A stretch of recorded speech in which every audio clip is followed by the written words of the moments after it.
রবীন্দ্রনাথ ঠাকুরের সীমায় প্রকাশ।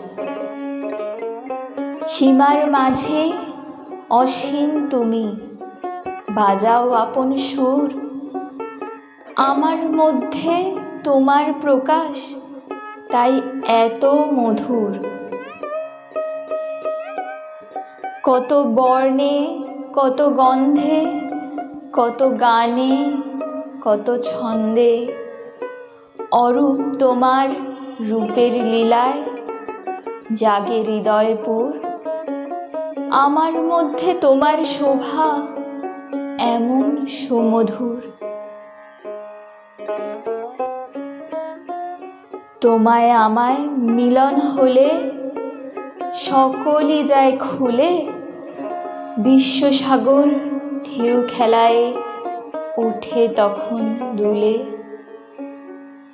তোমার আলোয় নাই তো ছায়া, আমার মাঝে পায় সে কায়া। হয় সে আমার অশ্রু জলে সুন্দর বিধুর।